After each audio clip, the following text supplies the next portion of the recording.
Remember to subscribe to our YouTube channel at NDN TV Nigeria. Click on the subscribe button and be the first to get notifications.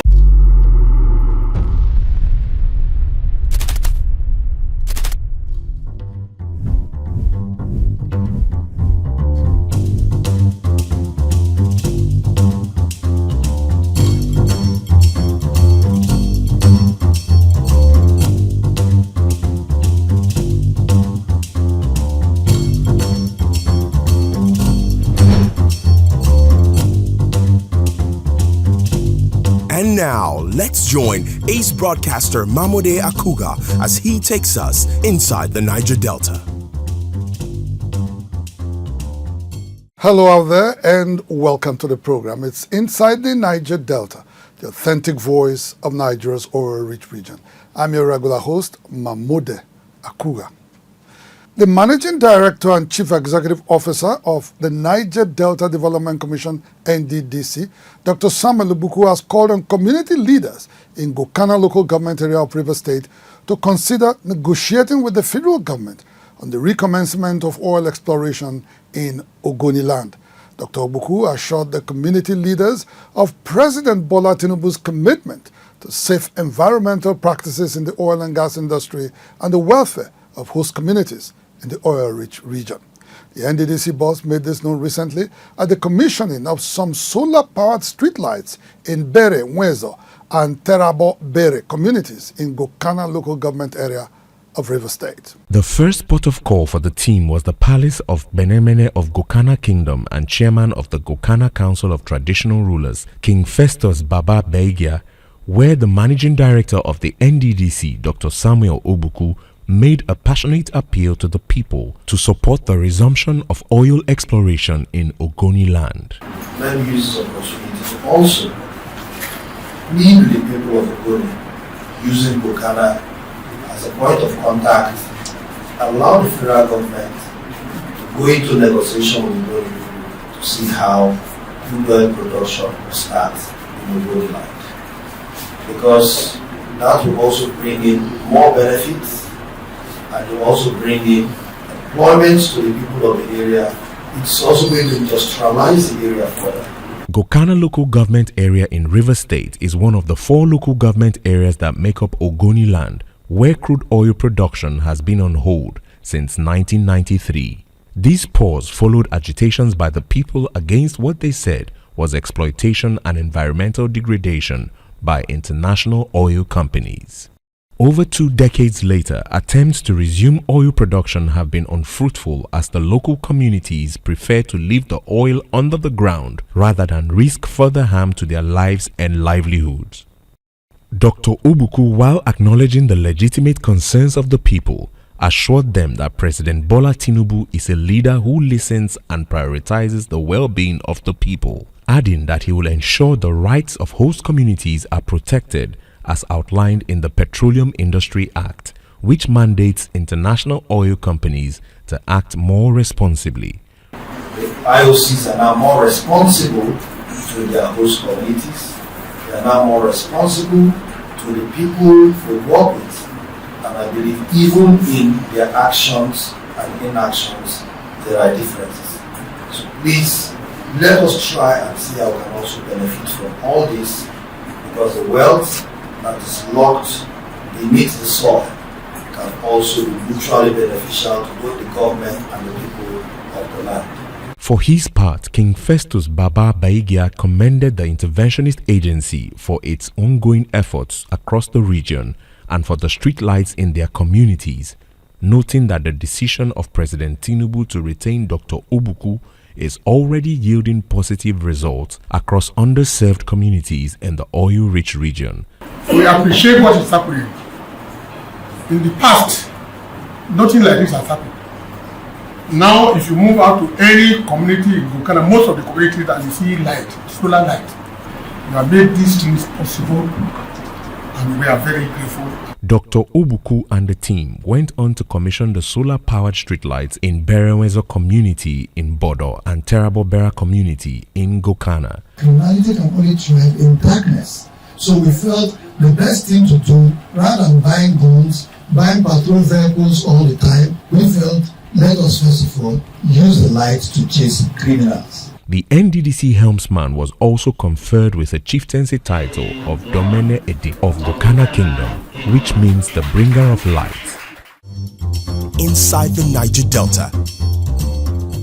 As plans are underway to recommence work on the stalled Burukiri-Okirika Road and Bridge project in Port Harcourt, River State, the Niger Delta Development Commission (NDDC) has called on community leaders and people in the area to ensure a seamless working environment for the contractors in order to complete the project in record time. The Executive Director, Finance and Administration of the NDDC, Honorable Alabo Boma Iyaye, made the call during a stakeholders interactive forum with the people last week in Port Harcourt. He assured the stakeholders that the current board and management of the commission are committed to injecting the necessary resources for the completion of the critical project. One of the hallmarks of the current board and management of the Niger Delta Development Commission (NDDC), led by Mr. Chiedu Ebie and Dr. Samuel Obuku, is their avowed commitment to completing abandoned projects across the region, which the 2021 audit report puts at over 13,000.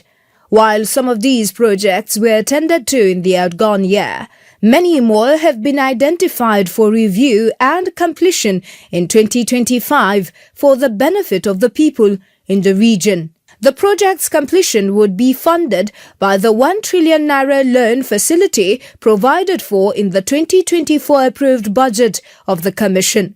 One of these projects is the 3.65-kilometer Burukiri-Okirika Road and Bridges project in Port Harcourt City and Okrika local government areas in Port Harcourt, River State, which has been stalled for many years. The road and 3 bridges, first initiated in 2012, would link Kolabi, Abattoru, Okpoka and other coastal communities in Port Harcourt main town when completed. Last week, the Executive Director of Finance and Administration, Honorable Alabo Boma Iyaye, led an NDDC team to engage with stakeholders from these communities to update them on the progress and developments of the project. We cannot just reinstate this project and then tomorrow the real owners of the project will see contractors on site without speaking to them. That's why we're organizing this forum. That's why we're organizing this interactive section, so that we can interact with you and so that you are aware that this project is coming back. And then you will give the contractor the necessary cooperation to make sure that this project is completed in record time. We are assuring you that we have provided enough sums in the budget to make sure that this project commences immediately. In their goodwill messages, the representative of the people, including the Amayanabo of Kirike Kingdom, His Royal Highness Tamuno Omisiki Opuiyo, highlighted the importance of the critical project to the area. This bridge is going to be a physical symbol of that handshake across rivers, because it will not connect just Port Harcourt and Okrika, it will connect Okrika, Port Harcourt with other ethnic groups that are neighbors. We came in here to support the project, to support that we will cooperate with the contractors. We will not bring anything that will disrupt the quick implementation of the project. And let NDDC be rest assured that we will support NDDC to ensure that this project comes to fruition. Meanwhile, the Commission says several of its ongoing projects have been completed and will be officially commissioned and handed over to the people for use in February this year. Inside the Niger Delta. Bayelsa State Governor Senator Doyediri says going into 2025, he will continue to build on the successes his administration recorded in the year 2024 across all sectors in the state. The governor stated this last week while presiding over the 149th State Executive Council meeting, which was his first session for the new year.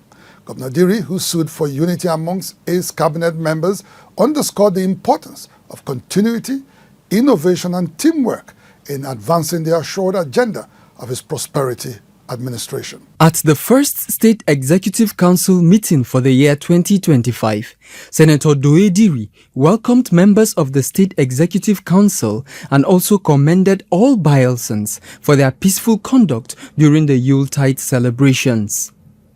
He described the period as peaceful while attributing it to the exemplary conduct of residents and the professionalism demonstrated by law enforcement agents across the state. Senator Diri then highlighted several major achievements of the Prosperity Administration in 2024, particularly in the areas of agriculture, blue economy, human capital development, and critical infrastructure.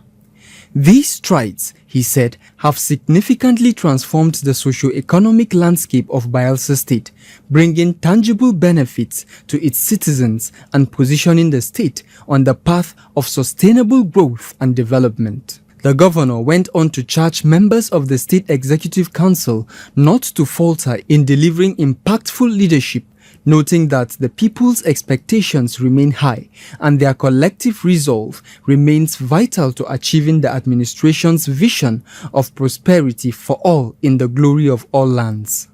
You don't have the luxury of time. Every day is important to you and to the state. All our plans, all our projects must be completed, including the new ones that we're about to embark on. By God's grace, we will write our names in the sands of times in Bayelsa State. Meanwhile, the miracle governor in his special New Year broadcast on the 1st of January thanked Bayelsans for their trust and confidence in his administration, making for the smooth execution of government policies and programs in the state. While acknowledging the economic challenges faced last year due to the policies implemented by the President Bola Tinubu's administration, Governor Diri assured the people that his government would continue to work to ease the tough conditions in the state. I am filled with a sense of hope and optimism, eager to build on the progress we have made and to work assiduously towards a better, brighter, and greater future for our great state. We are currently making efforts to ensure reliable power supply that will bolster economic activities in our state. And this is coming after 4 months of power outage as a result of sabotage and thefts of transmission towers. Inside the Niger Delta. Standout Properties Limited presents a real estate opportunity of a lifetime. Bloom Towers, a waterfront twin high-rise buildings of 19 and 21 stories at the edge of the Atlantic Ocean in the prestigious Oniru area, Victoria Island, Lagos. Bloom Towers is a green and smart building project consisting of 1, 2, and 3 bedroom apartments and maisonettes, as well as 10,300 square meters available space for commercial and corporate use. Built for completion in 2027, Bloom Towers has 236 units available for sale with a starting price of 100 million naira. Lock down a unit today with a down payment of 20% and spread the balance over the next 24 months. Contact us on 080-693-47063 or 091-22-656-975. It is a project that will bring huge return on investment. Bloom Towers, from foundation to skyline. Ezekiel Group, oil and gas, dredging, power and air transportation. Ezekiel Group, petroleum product sufficiency, energy sustainability and infrastructure development. And now to political developments in Akwa Ibom State, where the governor, Pastor Umoeno, dissolved the State Executive Council and relieved all his commissioners of their duties. The commissioners, who were all from the immediate past administration in the state, served alongside the governor before he was elected to the #1 seat in the state. After Governor Eno assumed office in May 2023, he revealed that he would be running the government with the same set of EXCO members until he saw a need for replacement. This development was received with mixed feelings, with some okaying the governor's decision while others questioned his rationale and called for new hands on deck. During a valedictory EXCO meeting last Friday, the governor clarified that the dissolution was actually to introduce new hands and fresh ideas and not to suggest underperformance by the outgoing commissioners. Any coach will, in the course of a match, change some players.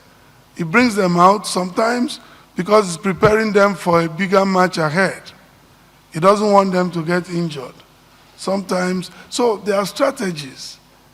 So for me, if we had to change based on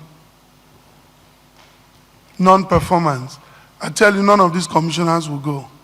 Everyone has delivered, and that's why the Arise agenda is succeeding.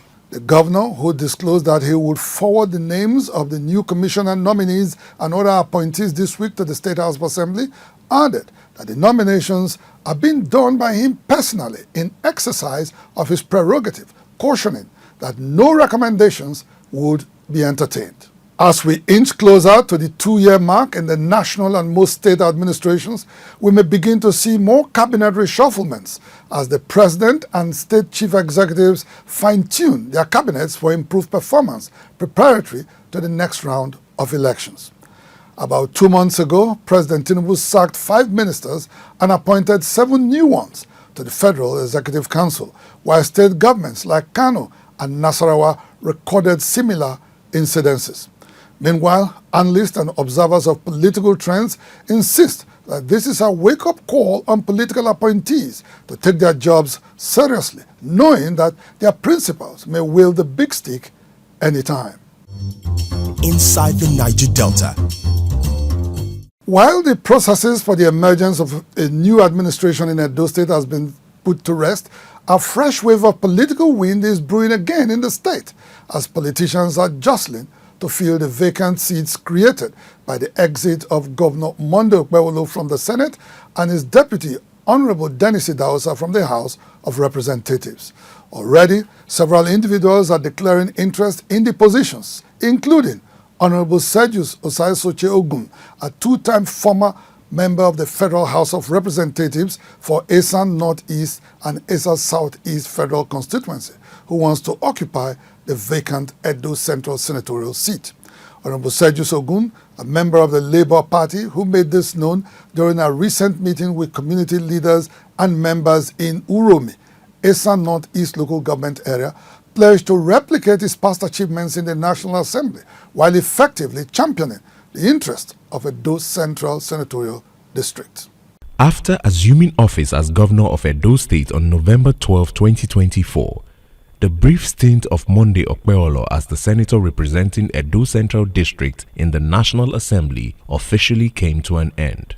This is in line with Section 68 1D of the 1999 Constitution as amended, which stipulates that a federal lawmaker's seat becomes vacant once they assume another public office. This also applies to his deputy, Honorable Dennis Idahosa, who was the House of Representatives member for Ovia Northeast and Ovia Southwest Federal Constituency in the state before their election. Consequently, both the upper and lower house of the National Assembly have separately declared their seats vacant and directed the Independent National Electoral Commission, INEC, to conduct elections to replace the duo to ensure proper and effective representation for their respective constituencies at the national level. For the Edo Central Senatorial seat, a 2-term House of Reps member for the Esa Northeast and Esa Southeast Federal Constituency and former Labour Party gubernatorial aspirant, Honorable Sergius Osai-Soche Ogun, has thrown his hat in the ring to take the seat under the Labour Party flag. Honorable Ogun, who made his intentions known at a strategic meeting with community leaders and stakeholders in his hometown of Uromi, Esa Northeast, explained that his decision to contest was not born out of personal ambition, but rather in response to the unending calls by the people who are convinced that his legislative experience and track record make him a good fit for the position. When I go to the Senate, I will be going as a ranking member, not a fresher, not a rookie. I know the corridors, and I know the rule book, and I know how to use it. So this is the experience I'm carrying to the National Assembly to work on my constituents. And I did not come out on my own to say I want to be in politics, hence I want to contest this position. People called me. The leaders and stakeholders who spoke to our correspondent pledged their unwavering support and commitment to mobilize others in favor of Honorable Oguns. They commended him for his track record of quality representation and contributions to meaningful development in his constituency. We are very sure and confident that the reason for sending him to Senate will definitely be achieved. We have no doubt in our mind that he will deliver the dividends of democracy to our people. While the people eagerly await the release of the by-election timeline by INEC, political groundworks are already heating up for those who want to take up the 2 vacant seats opened up by the inauguration of Okpewolo and Idahosa as governor and deputy governor of Edo State, respectively. Inside the Niger Delta. Deputy Governor of Delta State, MAMODE Onyeme, last week visited Agbo in Ika South local government area to commiserate with victims and families of those who lost loved ones in a tanker explosion that rocked the town. Onyeme, who was accompanied by top government functionaries to the site of the explosion, assured those affected of the government's commitment to provide support and assistance to help them recover from the unfortunate incident. The tragic incident occurred on Sunday, January 5th, 2025, when a diesel-laden truck reportedly lost control due to brake failure rammed into several vehicles at a traffic light junction in the heart of Agbo in Ika South local government area of Delta State. The collision triggered an explosion that immediately killed 4 people while several others were severely injured. The raging fire, which caused extensive damage, also engulfed several buildings and shops in the area, including a nearby bank. Delta State Deputy Governor MAMODE Onyeme, who was accompanied to the site of the inferno by the Secretary to the State Government, Kingsley Emu, and other members of the State Executive Council, assured those affected of the government's commitment to provide support and assistance to help them recover from the unfortunate incident. The government is very, very ready and prepared to do whatever it takes to help those who are still in the hospital, who are still in pain. And then we also look at the physical infrastructure, the extent of damage, and see how the government of Delta State can intervene. The governor, Right Honorable Sheriff Oboriowori, who was on national assignment at the time of the unfortunate event, also commiserated with the victims and the entire people of Agbo over the tragedy. Meanwhile, the governing board chairman of the Niger Delta Development Commission, NDDC, Mr. Chiedu Ebie, also visited the site of the incident. Mr. Ebie, who hails from Ika South local government area of the state, sympathized with those affected, assuring them that the NDDC would work with authorities and the state to support victims of the tragedy. He also called on road authorities and users to prioritize the roadworthiness of vehicles to prevent similar accidents in the future. For tanker drivers and drivers in general to exercise due caution, to make sure that your vehicles are roadworthy as well, because I mean, this is the middle of town, so I just can't imagine how fast he was driving. So we need to try, and also calling on the Federal Road Safety Corps and also the DESMA as well, to ensure that road users adhere to the rules and regulations or guidelines of the road. But he concluded his visit by meeting with some of the families who lost their loved ones in the tragic incident. At their residences, Mr. Ebie offered condolences and prayers, urging them to find strength and comfort during this challenging period. Inside the Niger Delta. The people of ancient Benin Kingdom in Edo State gathered during the Yuletide season to celebrate one of their significant, symbolic, cultural and traditional ceremonies known as the Igwe Festival. The one-week festivity involves a series of traditional rituals that climax with the festival of Ewe Leaves at the palace of Oba of Benin, His Royal Majesty Omonoba Nedo Okuakpolokpolo Oba Eware II. The Ewe Leaves represents a good omen for peace and prosperity for the people of the kingdom.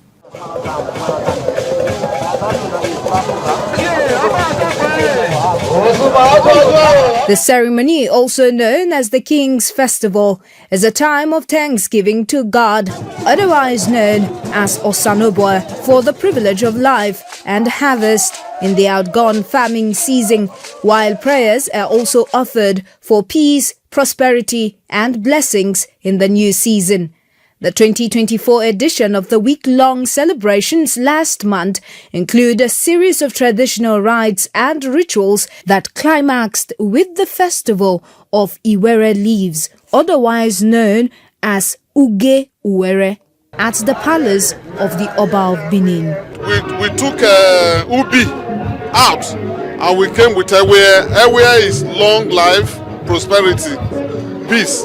To solidify more peace, foster unity, create togetherness, happiness, joy among the people of Edo State. This Igwe festival also presents a rare opportunity for sons and daughters of the land to rejoice with their monarch, His Royal Majesty Omonoba Nedo Okuakpolokpolo Oba Eware II, as they pay their respects and loyalty, accompanied by a beautiful display of dance steps with traditional music.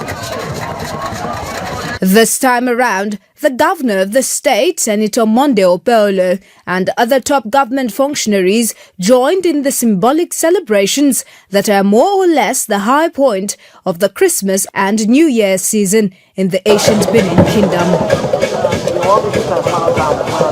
The festival, which dates back to the 15th century during the reign of Oba Eware the Great, also featured the Agwe ritual, a period of fasting when the king and his chiefs are secluded and would not see anyone while no burial or mourning is allowed in the kingdom, and the Igwe Edohie, marking a day of worship to individual deities and ancestors by families and individuals.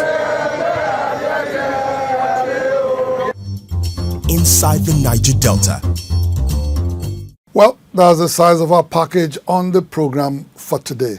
Inside the Niger Delta, the authentic voice of Nigeria's oil-rich region, will be back same time, same station next week. Until then, you can follow us on our social media handles shown right now on your screens. And please remember to subscribe to our YouTube channel at NDNTV Nigeria. Until next week, I am MAMODE AKUGHA, thanking you for staying tuned. Bye for now.